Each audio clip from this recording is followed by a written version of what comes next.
My daughter's secret wedding revelation changed everything. Before we begin the story, make sure to subscribe to our channel and never miss more incredible stories every day. My daughter stopped mid-vow and said, "Mom, I need the truth." The vineyard fell quiet the way a kitchen does when a pot boils over. White noise gone, eyes lifting. I was Nora, 50, a cafeteria manager who knew exactly how many cartons of milk equaled a week's wages and how far a coupon stretched a paycheck. I counted money slower than other people because I counted consequences too. I kept my head down through Victor Hale's speeches about real careers and optics, through the florist's late invoice, through the rehearsal dinner where he toasted upgrading our family brand. But on that altar, with Eliza's bouquet trembling, I felt my name, my actual legal name, sliding like a plate off a counter. I had heard the clerk's voicemail about a duplicate license, and I had ignored the courier envelope forwarded from Victor's office with my name spelled correctly, but my middle initial wrong. Cameras were everywhere, cousins live streaming, a DJ hovering, the venue coordinator mouthing a prayer. If this went public, I could lose more than face. Aline could take my apartment and the little savings earmarked for a leaky roof. Eliza looked at Marco, then at me, and pressed a thin folder into my hands as if the paper were hotter than the summer air. "We can't keep pretending," she whispered. Marco's jaw set, not hostile, not helpless, something fierce, like a man who would carry weight he didn't ask for. I had a choice I didn't feel ready for. Let the secret pass and collect the confetti, or tear the bow off a gift stuffed with snakes. The minister waited, breath caught between ceremony and catastrophe. Then Victor cleared his throat and stepped forward to reclaim the room. I put the folder against my chest and walked toward the side door. I used to imagine Victor as a handsome billboard, glossy, persuasive, impossible to argue with while you were driving by at speed. When we were married, he curated friends like wine, all tannins and perky label copy. I worked double shifts and knew which supplier would shave 3 cents off a case of beans. He called my work small the way some people say dust. When Eliza was 6, she brought me a drawing of a cafeteria tray, sunny pizza square, milk, apple wedges, and wrote, "Mom feeds everybody." Victor laughed at the sticky tape and told her to draw a yacht. He mastered rooms by offering favors packaged as compliments, stitching people to him with thin, invisible thread. When we divorced, he kept the friends and the threads. I kept the receipts, the county forms, and our daughter's calendar pinned above my sink. At the rehearsal dinner, Victor's new cufflinks flashed like tiny stoplights as he lifted his glass. "To Marco, whose career will raise all our ships," he said, landing on me just long enough to add, "and to Nora, for doing what she does best, keeping things warm." People laughed because laughing was cheaper than disagreeing. Later, as I stacked leftover place cards, I felt the fresh sting of being edited out of a story I had bankrolled with time. That night, a process server paced near the valet, then left a card on my windshield with a reference number. I told myself it was a mistake, a neighbor's typo. But the next morning, the clerk's voicemail about a duplicate license resurfaced like a bubble with my name trapped inside. I pressed play again, and the word duplicate sounded like a dare I had already lost. The vineyard morning smelled like new wood and spilled champagne, and the florist asked me, softly, who would be final payer on incidentals. I said, the groom sighed, because Victor had promised a seamless spectacle, his words, and I wanted so badly to believe in one easy thing. A courier envelope had landed at my apartment 2 days before, forwarded from Victor's office, addressed to Nora L. Alvarez, my maiden name with the right middle letter but the wrong handwriting. Arched loops, the kind a person practices to look official. I tucked it under my TV remote and pretended it was a misroute. Then a voicemail arrived from the county clerk, a gentle voice asking if I intended to file a second marriage license associated with your social ending in 12. I stared at my phone like it had tracked mud across my rug. Mom? Eliza peered at me during hair and makeup, her eyes a shade darker when she didn't sleep. You okay? I said I was tired, which was true, and she smiled the way people do when they want to believe you more than they do. Marco checked the tie clip I bought him at the outlet mall. We're good? He asked, like a man inventorying a parachute by feel. I nodded, but the envelope on my coffee table pulsed in my mind like a lost heartbeat. Backstage, Victor rehearsed a brief speech, his phone face down, his smile loaded. Rosa pressed a lipstick-smudged napkin into my palm. Keep this. Write down anything odd. I wrote the courier tracking number and the clerk's callback extension. A violinist tuned, the minister lined the wedding party, and still, I couldn't shake the feeling that the invoice on my life had the wrong total. A groomsman whispered, "There's a guy asking for you by the service gate." At the rehearsal dinner, the humiliation felt efficient, like Victor had turned me into a budget line he could reduce in public. He raised his glass and told a story about our first apartment smelling like canned tomatoes, and how he promised himself Eliza would never live small. People clapped because the room told them to. I stacked chairs with the busboy afterward and found a valet ticket tucked beside a blank envelope. Cream stock, my name printed by a machine. When I slid the card out, it read, "Service of process attempted. Reference, DV 2143. DV debt validation? Domestic violence?" I swallowed hard and put the card back before my imagination sprinted into traffic. That night, I lay awake counting ceiling bumps the way I used to count till drawer nickels. At dawn, the DJ texted about a special audio plug-in, and I answered with a thumbs up, because sometimes surviving means completing small tasks you can control. By noon, the process server had returned, hovering near the valet like a crow that knew my route. "Ms. Alvarez?" he asked, hat in hand, as if he were a cautionary tale. "Wrong person." I lied, and he frowned at the card. "Says here you're the guarantor." Guarantor?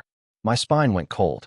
Victor swept out of a black SUV then, clapping the server on the shoulder as if this were all a funny coincidence. "Buddy, wrong day," he said, and slipped him a bill. The man pocketed it, but didn't leave. Inside, I moved through the lobby like a worker bee who discovered poison in the syrup. Eliza caught my wrist near the framed photographs of past brides. "Mom, breathe," she said, eyes searching. I told her I was fine, and meant I would be later. The process server mouthed, "After the ceremony," and pointed to the service hall. Backstage, the vineyard's bridal room felt suddenly airless. Eliza's bouquet sat in a sink, stems beading water, as she pressed her thumb into the edge of a manila folder. "Rosa," I said, "we might have paperwork trouble." Rosa closed the door with the hip of a woman who had fixed kitchens and families in the same afternoon. "Victor?" she asked. I nodded, and she exhaled. "Document everything. Talk nothing," she said, sliding a pen from her clutch. Marco hovered in the doorway, caught between groom and guardian. "Do I need to fix something?" he asked, and it struck me how often kind men ask permission to be brave. Victor's voice boomed in the hall. "Where's my daughter?" And Eliza flinched as if from a door slamming in childhood. "We'll go slow," I told her, but I felt that slippery sensation of losing the order of events. Card, courier, clerk, server, florist, invoice, speech.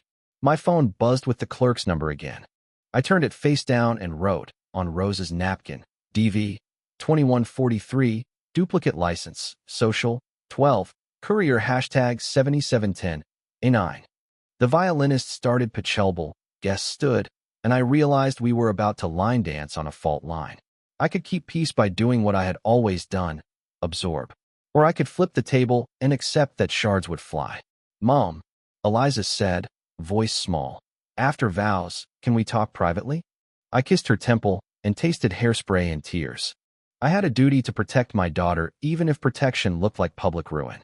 Then Victor knocked once and entered without waiting for an answer. Eliza's makeup kit was open like a tiny pharmacy, and in it, tucked under a packet of oil blotters, was a second phone. No case, smudged, screen spidered. She saw me see it. "For spam calls," she said too quickly. Marco's eyes flicked to mine, a quiet question mark. My phone vibrated again with the clerk's number and a new voicemail preview. "Notice of debt tied to your social." I looked at Rosa, who closed her eyes for a beat, like someone bracing for a wave. "Keys," she whispered, and I handed them to her. She slipped out, presumably to photograph documents in my glove compartment like we'd planned for emergencies we never thought would arrive. I took the second phone and tapped email. A burner address, Eliza, Gardenat, with a floral domain I didn't recognize. In the sent folder sat a string titled License Log, Request, addressed to the county clerk. My heart thumped. "What is this?" I asked. Eliza pressed her palms together. Later, she mouthed. Victor swept in, adjusting his cuffs as if the room were a mirror. Nora, try to look bright, he said, then turned to Eliza. After the ceremony, we'll handle the apartment situation. The air froze. What apartment situation? I asked. Always so literal, he muttered, smoothing his tie as if that were the only thing wrinkled here. He kissed Eliza's cheek. She leaned away barely. The minister knocked. Are we ready? Victor answered for everyone, and I slipped the burner phone into my pocket, my fingers shaking like leaves pretending not to be wind. The clerk's voicemail ended with a timestamp and the word urgent. I excused myself with the lie every mother earns, bathroom. Instead, I crossed the service corridor, past a line of crates and a framed poster listing fire exits, and dialed the county clerk from the voicemail.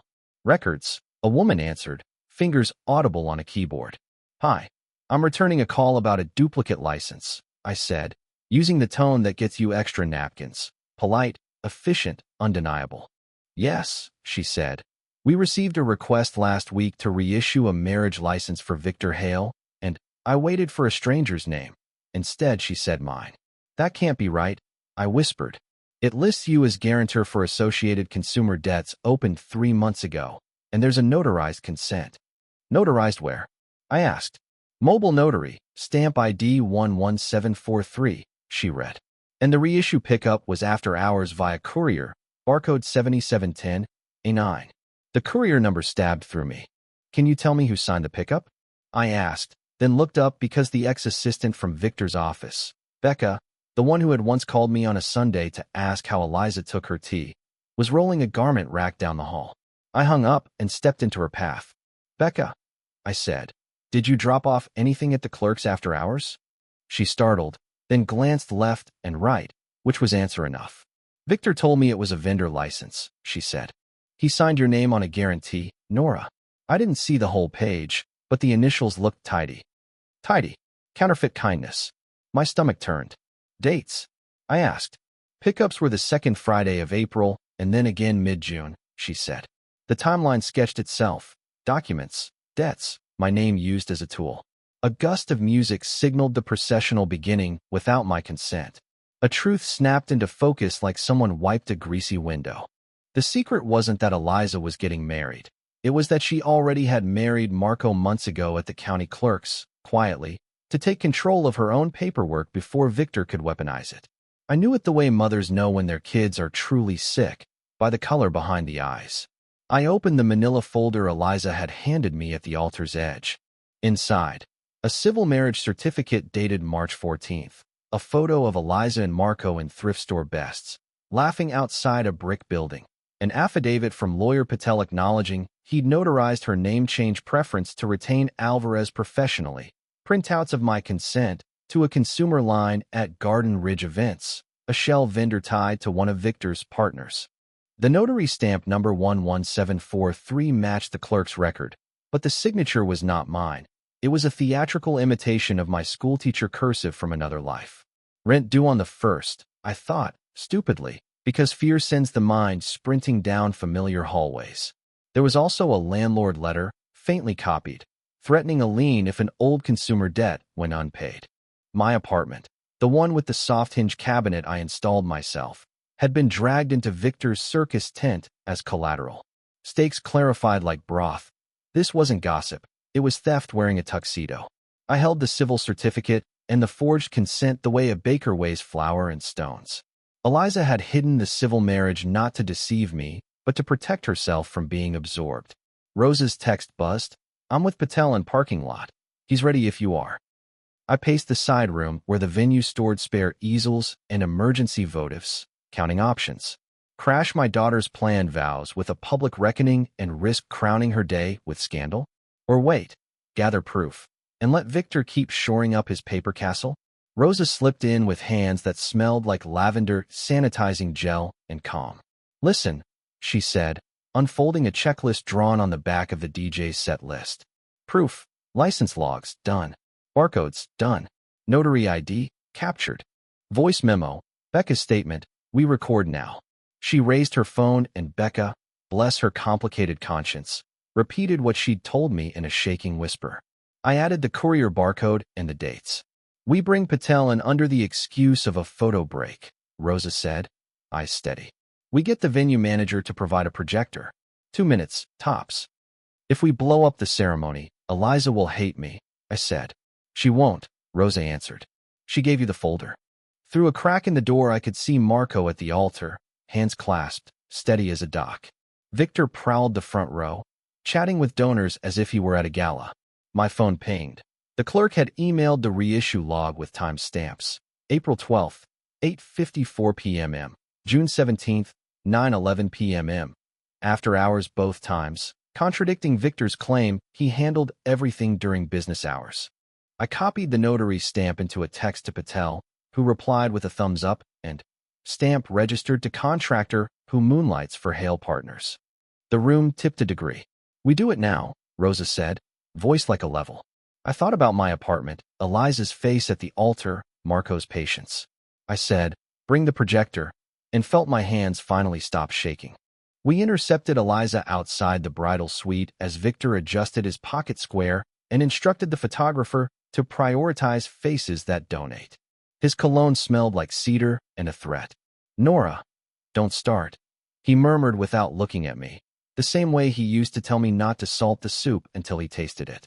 After the ceremony, we'll talk about your tenancy. He let the last word hang like a leash. Eliza reached for my hand, and he stepped between us so casually it could be mistaken for courtesy. Dad, she said, voice small and then suddenly not. Give us 2 minutes. He smiled the way a man smiles at a malfunctioning elevator. Thin, impatient, certain the building will obey him.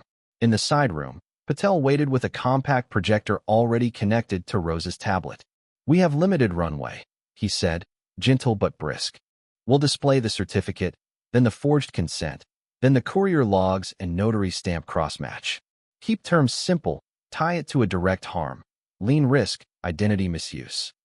He'll say we're ruining her day? I said. Patel nodded. That's the point he wants. We'll center that he already did.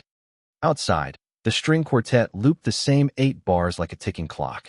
Marco slipped in, eyes full of questions, and Eliza took his hand. We married in March, she told him, because I needed control of my name. His confusion collapsed into relief and loyalty in a breath. Okay, he said, whatever keeps you safe. I loved him then, not as a mother loves a son-in-law, but as a tired person loves a chair that doesn't wobble. The venue manager knocked and whispered, he's asking why you're delaying the kiss. We staged it as a photo break to calm the crowd. The photographer herded immediate family toward the side room, and Victor followed because cameras were his oxygen. The venue manager dimmed lights and pretended to adjust a backdrop while Rosa rolled the projector cart over a bumpy rug. Patel stood at the corner like a librarian about to present overdue fines. 2 minutes, I told Victor, smiling with all my teeth. He glanced at the screen, at Patel's neat posture, at Rosa's 2 casual hands on the HDMI cable, and his eyes thinned. What is this? He asked. A moment of truth, Rosa said brightly. I tapped the spacebar. Slide 1. Eliza and Marco's civil marriage certificate, March 14th, clerk's seal visible. Murmurs rose like steam, but stayed inside the room. Slide 2. My consent to a line of credit at Garden Ridge events, signature not mine, notary stamp 11743. Victor laughed, big and easy. Nora signs ugly when she's tired, he said, the kind of joke he used to turn rooms to him. I clicked to the courier logs. Barcode 7710, A9, after-hours pickups, dates matching clerk records. Patel spoke gently, as if to a class. These are inconsistent with any legitimate business need tied to Ms. Alvarez's consent. We also have a witness, Ms. Becca Vaughn. Becca raised a trembling hand and said, he told me it was a vendor license. He signed her name. Victor turned a slow, terrible shade. Nora, he said, you will not humiliate this family. Eliza stepped between us and said, Dad, you already did when you stole her name. The projector threw light across faces. Mine washed pale, Victor's cut into angles that didn't flatter. Patel advanced to a slide showing the notary's registration. The name belonged to a contractor who frequently billed Hale Partners, Victor's business. Motive? Patel prompted softly, A professor leading a student to their own conclusion. I spoke. Victor needed a personal guarantor to keep a revolving credit line alive. My credit's clean because I count nickels. Victor barked out a laugh that didn't match his eyes. She's rewriting history, he told the room. She begged me for help last year. This is payback. Dates, Patel said, and I could have kissed him. On screen, April 12th, 8:54 p.m. June 17th, 9:11 p.m. Both outside business hours. At those exact times, Rosa said, Victor was at charity galas posting selfies. Timestamp mismatch. The venue manager, unexpectedly brave, added, we have CCTV of the side gate pickups logged under Hale Partners. Eliza's voice was steady but not loud. I married Marco in March, so my name wouldn't be leveraged at your whim, she said. I didn't tell you because you use secrets as leash handles. Marco reached for her and didn't let go. Victor's mask slipped. For one beat the charm drained, and something raw looked back at us. You ungrateful, he began, then pivoted to me. You owe me respect. I owe Eliza safety, I said. Patel closed his binder like a gavel. We will be filing to challenge the fraudulent notarization and notify creditors, he said. Continuing would constitute knowing participation. Victor puffed, then tried the crowd again. Who really wants to ruin a wedding? He asked. Marco answered. Only the person who turned it into a crime scene. There isn't a right way to shepherd a wedding back from a cliff, but there is a wrong one. Pretending the cliff is a flowerbed. The ceremony paused. The string quartet rested their bows. The guests whispered in pockets like wind in corn. Patel escorted me to a quiet office where the venue kept insurance binders. He drafted a brief statement for the clerk and creditors. Unauthorized guarantee. Suspect forged consent. Notary conflict. Request freeze. I signed under my right name, each letter a small act of reclamation. Rosa texted screenshots to her friend on the city council who knew which desk to nudge on a Saturday. Eliza leaned her head on Marco's shoulder as he spoke with the minister. A plan formed to proceed with vows after we severed Victor's leverage. Victor paced the courtyard, phone to ear, volume escalating, calling me unstable to someone I couldn't see. By afternoon, a clerk emailed back acknowledging receipt and noting the reissue log would be flagged. A creditor responded with a curt, account frozen pending inquiry. It wasn't triumph. It was a plank laid over a gap. The fallout hit fast anyway. 2 of Victor's donors left early, faces stiff. My supervisor texted, "Are you okay?" Internet says drama. Someone had posted grainy snippets labeled, "Bride already married? Mom versus ex-husband." I felt striped by the gaze of strangers. Still, we walked back to the arbor. Eliza took a breath that sounded like a door unlocking. The minister asked if anyone objected. No one spoke. Then Victor stepped forward and said, "I object on the grounds of maternal manipulation." I expected shouting, but we got theater instead. Victor paced before the arbor and delivered a monologue about mothers who cling, about daughters coerced by paperwork, about poverty mindsets that sabotage excellence. It was clever and wrong the way forged signatures are, similar enough to pass in dim light, ugly under a lamp. The minister asked gently if Eliza wanted to pause. "No," she said. "I want to continue, but first I want to say something." She turned to the guests. "Adults make choices," she said. "I made one in March to own my name. Today, I make one to marry Marco in front of you. My mother didn't coerce me. She taught me to read contracts." Murmurs that sounded like rain followed. Victor scoffed and stepped back, cornered by an honesty that didn't require applause. We finished the vows, simple and bright. I cried in the silent way cafeteria managers do on break, face to the locker, shoulders quiet. After, Patel handed me a one-page plan. Therapy referrals for financial abuse survivors, steps for fraud affidavits, a script for creditors, a boundary letter for Victor drafted in plain English. "Help responsibly," he said, in writing. "No more off-the-books rescues." Rosa scheduled Tuesday coffee in my calendar and promised to sit beside me when we called the notary board. That evening, our small apartment held boxes of favors Eliza decided not to waste, sugared almonds and candles that smelled like pear. We laughed because we were tired and because relief needs ritual. Then my landlord slid a notice under the door stamped, "Urgent, account review." The notice wasn't an eviction. It was worse in a way.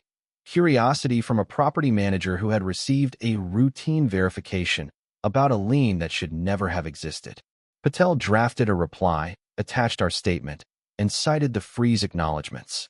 I took a photo of my fridge, magnets, Eliza's kindergarten drawing of a tray, and a list that said foil, vinegar, nails, and sent it to myself like proof of life. Therapy began on Wednesday, the counselor said. You learn to survive by becoming useful. And I laughed out loud because sometimes insight sounds like simple math you avoided. We built new routines, weekly budget meetings with Eliza and Marco, a shared folder for documents, a rule that nothing got signed tired. I helped with a small gift for their deposit and wrote the terms in clear language. No guilt, no interest, no strings, just love with edges so it doesn't leak. Rosa started a group text that sent recipes and reminders to drink water. The town gossiped, then moved on to a school board spat. Victor met with lawyers. The notary board opened an investigation. Creditors stayed frozen pending the clerk's review. I went back to work and ordered beans and milk and watched students trade apple wedges for jokes. Dignity, I learned, isn't grand. It's the quiet refusal to be renamed. If you see paperwork bending around you, don't wait for a better day. Gather dates, skin stamps, ask dumb questions, and invite witnesses. One evening, Eliza whispered, "Mom, we're safe." And I finally believed her.